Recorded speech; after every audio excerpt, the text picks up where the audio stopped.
তাহলে একজন মানুষ সালাত যখন পরিত্যাগ করবে তার অবস্থা কি হবে? জাহান্নামে যাওয়ার জন্য নিজে প্রস্তুতি নিতে হবে। এটা হচ্ছে আখিরাতের শাস্তি। দুনিয়ার তার কি শাস্তি হতে পারে? ইমামরা যুগ যুগ ধরে বর্ণনা করে গেছেন, যারা সালাত অস্বীকার করবে তারা কাফের, এক নম্বর কাজ। দ্বিতীয়ত, যারা সালাত অবজ্ঞা করে পড়া তো দরকার নাই মনে করে, তারাও কাফের। এখানে কোনো মতভেদ নাই ইমামদারদের। ইমানদাররা অর্থাৎ মুসলিম ইমামরাও কোনোদিন মতভেদ করে না এখানে। যে ব্যক্তি অবজ্ঞা করে সালাত আদায় করবে না সেই ব্যক্তি কাফের, প্রয়োজন নাই মনে করে পড়তেছে না সে কাফের। তার সাথে আপনাদের বিয়ে শাদী হতে পারে না।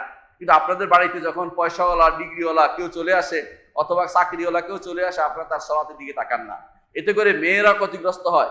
মেয়েরা বেশিরভাগ সবচেয়ে বেশি ক্ষতিগ্রস্ত, কারণ তারা তখন এমন এক ছেলের সাথে জীবন যাপন করে যেই ছেলে কাফের, তার সন্তানরা হয়ে যায় হারামজাদা। কারণ ইমানদার এবং মুসলিমের মধ্যে কোনো বিয়ে শাদী হতে পারে না, আপনারা ভালো করেই জানেন। এ সবচেয়ে বিপদ ডেকে আনেন আপনারা নিজেরাই, জানেন না যে ইমানদার সালাত আদায়কারী না হলে ওর সাথে বিয়ে দেয়া যায় না। এই জন্য অনেক সময় দেখা যায় অনেক কিছু সে কিন্তু সালাত আদায় করে না, এই ব্যক্তির সাথে আপনার কোনো কিছু সম্পর্ক থাকতে পারে না।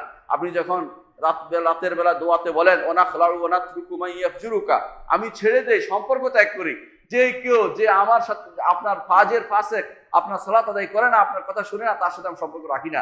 দুনিয়ার বুকে এসে আপনি কিন্তু সম্পর্ক রেখে দেন। আপনার ছেলে যেটা সালাত আদায় করে না, সে আপনার ঘরে থাকার উপযুক্ত না, তাকে বের করে দিন। যে ছেলে প্রাপ্তবয়স্ক হয়েছে অথচ সালাত আদায় করে না, সে আপনার ঘরে থাকার উপযুক্ত না। এবং যেই পিতা মাতা সালাত আদায় করে না, তাদেরকে দুনিয়ার বুকে আপনি তার খেদমত করে যান, কিন্তু মরার পরে তার খাটিয়া বহন করার যোগ্যতা আপনার নাই। কারণ ইমানদার কখনো কাফের খাটিয়া বহন করতে পারে না, এবং তাকে আপনি সালাত আদায় করতে পারবেন না।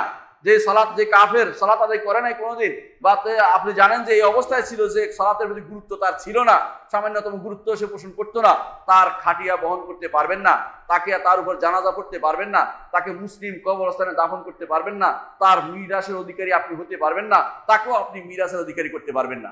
এই জন্য যেই নারী সালাত আদায় করবে না সেই নারীও আপনার স্ত্রী থাকবে না, স্ত্রী থাকতে পারে না। নারীকে সালাত আদায় করার কথা বলেন, সালাত আদায় করে না, শত কিছু হলেও তাকে ফিরিয়ে দেন যে তুমি ইমানদার নয়, কাফের হয়ে গেছো। দুনিয়ার বিপদ থেকে বাঁচার জন্য তাকে তালাকের মাসলা দিয়ে বিদায় করে দেন। সন্তানদেরকে আল্লাহ দেখবে, সন্তানের দিকে তাকিয়ে কাফের মহিলার সাথে ঘর করা যাবে না, সন্তানের দিকে তাকিয়ে কাফের পুরুষের সাথে ঘর করা যাবে না, শরীয়ত সেটা অনুমোদন করে না। এই জন্য সালাত ত্যাগকারীকে ইমানদার বলার কোনো সুযোগ নেই। সালাত ত্যাগকারী এই বিধানটা মনে রাখতে হবে আমাদেরকে। কিছু মানুষ আছে সালাত আদায় করে কিরকম, যে সালাতের গুরুত্ব তার আছে কিন্তু মাঝে মধ্যে ছেড়ে মাঝে মধ্যে করে, আসলে গুরুত্ব নাই এই জন্যই করে। যে জিনিসের গুরুত্ব বেশি এটা কোনোদিন মানুষ ত্যাগ করে না। আপনি চিন্তা করেন, যদি আপনি ঢাকা যাবেন টিকিট কাটছেন, ওই টিকিট আপনি কোনোদিন নষ্ট করবেন না। দরকার হলে 3 জনকে ডেকে বলবেন ভাই আমাকে উঠিয়ে দিও, আমি কিন্তু ফজরের সময় আমার গাড়ি ধরতে হবে, বিমান ধরতে হবে, অথবা ফজরের সময় আমাকে ট্রেন ধরতে হবে, অ্যালার্ম দেন, বউকে বলেন, অমুককে বলেন, তমুককে বলেন। কেন? গুরুত্ব বেশি। আর যে ব্যক্তি গুরুত্ব নাই সেই শুধুমাত্র সালাত পরিত্যাগ করতে পারে, মাঝে মধ্যে পড়ে, সুযোগ পাইলে মাঝে মধ্যে পড়ে না, অথবা শুক্রবারের সালাত আদায় করেন, অথবা দেখবেন কেউ বছরের একবার সালাত আদায় করে, জুমার দিন অথবা দেখবেন ঈদের দিন সালাত আদায় করে। এরা ইমানদার নয়, এরা ইমানদার নয়, এরা কাফের, এরা কাফের।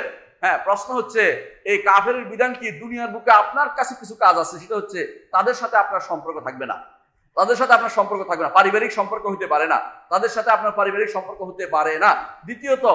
দ্বিতীয়ত তাদের সাথে ওয়ারিসি সম্পর্ক হতে পারে না, তাদের জানাজা আপনি পড়তে পারবেন না, তারাও আপনার জানাজা শরীক হতে পারে না, তাদেরকে আপনার মুসলিম গোরস্থানে কবর দিতে পারবেন না, এগুলি আপনি করবেন।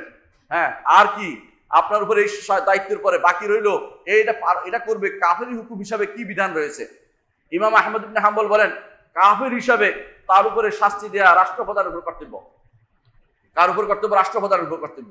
তিনি যদি না দেন তিনি গুনাহগার হবেন। কারণ আপনারা জানেন যে ইসলামের রাষ্ট্রপ্রধান একটা বড় দায়িত্ব হচ্ছে, যদি দুনিয়ার ক্ষমতা আসে কি করতে হবে আল্লাহ বলে দিয়েছেন, আল্লাযীনা ইম্মাক্কান্নাহুম ফিল আরদি আকামুস সালাতা ওয়া আতাউজ যাকাতা ওয়া আমারু বিল মা'রুফ ওয়া নাহাউ আনিল মুনকার ওয়ালিল্লাহি আকিবাতুল উমুর।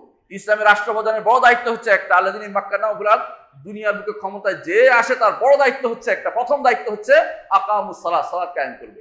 ব্যক্তি যেমন সালাত কায়েম করে পরিবারে, সমাজে যেমন সমাজপতি করে, এবং আপনারা যেমন মসজিদে আশেপাশের লোকেরা করেন, তেমনি রাষ্ট্রপ্রধান দায়িত্ব হচ্ছে পুরো রাষ্ট্রের ভিতরে কোথাও সালাত বাদ গেছে কিনা দেখা তার দায়িত্ব। সুতরাং সেখানে তিনি দায়িত্ব সেটা যথাযথ পালন করবেন, এবং তিনি যারা সালাত আদায় করে না, ইমাম আহমদ ইবনে হাম্বল বলেন তাদেরকে তিনি হত্যা করবেন। ইমাম আবু হানিফা রাহমাতুল্লাহ আলাইহি বলেন যে হত্যা করার আগে তাকে সময় দিতে হবে, জেলে রাখবেন। জেলে রেখে নামাজে বাধ্য করতে হবে। তারপরে যদি বলে মানি না বলে, তখন তাকে হত্যা করা হবে, কারণ সালাত পরিত্যাগকারী তখন কাফের নিঃসন্দেহ। এর আগ পর্যন্ত তা কেন পড়ে না তাকে বাধ্য করতে হবে। অন্যান্য সকল ইমামের মতে যে তাকে হত্যা করা হবে হাদ্দান, অর্থাৎ হাদ, যেহেতু সে দিন পরিত্যাগ করে বসেছে, রিদ্দাতান, মুরতাদ হয়ে গেছে দিন থেকে, এই জন্য তার শাস্তি হবে মৃত্যুদণ্ড। এটা কে দিবে? রাষ্ট্রপ্রধান শুধু দিবে, না দিলে তিনি গুনাহগার হবেন, না দিলে তিনি গুনাহগার হবেন। কিন্তু ইসলামের কথা হচ্ছে যে ফরজ পরিত্যাগকারী ইমানদার হইতে পারে না, তাকে অবশ্যই সালাত আদায় করতে হবে। ইমানদার মানেই সালাত আদায়কারী, মুসলিম মানেই সালাত আদায়কারী। কোনো ব্যক্তিকে আপনি যদি দেখেন যে সালাত আদায় করছে না, আপনি তার থেকে হাত ধুয়ে নেবেন। এই জন্য সালফে সালেহীন সবসময় বলতো, যখন তুমি দেখবে কোনো মানুষকে তাকবীরে উলা থেকে দূরে সরে থাকছে, তাকবীরে উলা অর্থাৎ আল্লাহ প্রথম তাকবীর যেটা থেকে দূরে সরে থাকছে ফাকসারিয়া দাইকে মিনু, তার থেকে তুমি হাত ধুয়ে নেবে। অর্থাৎ সে কোনোদিন ভালো মানুষ হইতে পারে না, সে কোনদিন ভালো মানুষ হইতে পারে না। আমাদের অনেক দেখবেন কি করে, তারা অন্যান্য সকল কাজ হয় সালাতের মধ্যে সব শেষে এসে দাঁড়ায়, এবং দেখবেন যে ইমাম সাহেব এখন তিনি সালাম ফিরাবেন, এখন তিনি বসছেন, এর ইমাম লম্বা টাইম কেরাত পড়ে, ওনার কষ্ট হয়, এই জন্য তিনি শেষে আসেন, যে 1 রাকাত গেলে আসবে, 2 রাকাত গেলে আসবে। এরা আসলে মুনাফিকি চরিত্র নিয়ে বড় হচ্ছে, দিনদারি তাদের মধ্যে অভাব রয়েছে। এজন্য ইমানদার সবসময় চিন্তা করে সালাত হবে তার জীবনের শুরু এবং শেষ। সালাতের মাধ্যমে সে আনন্দ পাবে, সালাতের মাধ্যমে সে সিজদায় গিয়ে আনন্দ পায়, আল্লাহর সাথে সে কথা বলে, আল্লাহর সাথে তার সম্পর্ক তৈরি করে। ইমানদার সালাতকে সবসময় জীবনের সবকিছু গ্রহণ করে নেয় এবং মনে করে যে আমি এই সালাতের মাধ্যমে আমি সবকিছু করতে পারবো।